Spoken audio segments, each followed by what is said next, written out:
İndi isə bəlkə də ən az danışılan, amma ən dərin mövzulardan biri: yaşlılıqda tək qalmaq və depressiya. Çünki insan yalnız bədənlə yaşamır, insan həm də hissləri ilə yaşayır və çox zaman yaşlı insanlar bir cümlə deyir: heç kimə lazım deyiləm. Bu cümlə sadə görünür, amma arxasında böyük bir psixoloji yük var. Elmi araşdırmalar göstərir ki, yaşlılarda depressiya çox yayılmışdır, amma çox vaxt diaqnoz qoyulmur.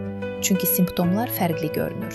Məsələn, marağın azalması, danışmaq istəməmək, tez yorulmaq, iştahının dəyişməsi, yuxu pozuntuları. Bunlar çox vaxt yaşa görədir deyilir, amma əslində bunlar depressiyanın əlamətləri ola bilər. Bir də çox vacib anlayış var: sosial təcrid. İnsan nə qədər az ünsiyyətdə olarsa, beyin fəaliyyəti də o qədər zəifləyir. Tək qalmaq yaddaşı zəiflədir, depressiyanı artırır, hətta ölüm riskini belə yüksəldə bilər. Bəli, bu artıq sübut olunmuş elmi faktdır. Amma burada çox vacib bir fərq var. Tək olmaq başqa şeydir, özünü tənha hiss etmək başqa şey. İnsan insanların içində də tənha ola bilər. Bəs nə etmək lazımdır? 1. Sosial əlaqəni qorumaq. Ailə, dostlar, qonşular. Sadə bir söhbət belə böyük təsir göstərir. 2. Aktiv olmaq. Gəzintilər, tədbirlər, ibadət, hobbilər. İnsan özünü faydalı hiss etməlidir.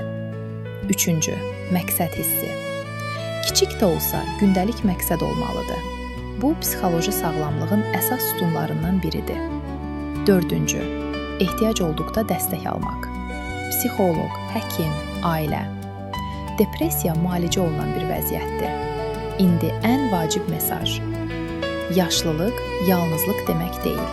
İnsan yaşlandıqca daha çox diqqətə, daha çox ünsiyyətə, daha çox dəyər hissinə ehtiyac duyur. Və bunu vermək təkcə ailənin deyil, cəmiyyətin də məsuliyyətidir.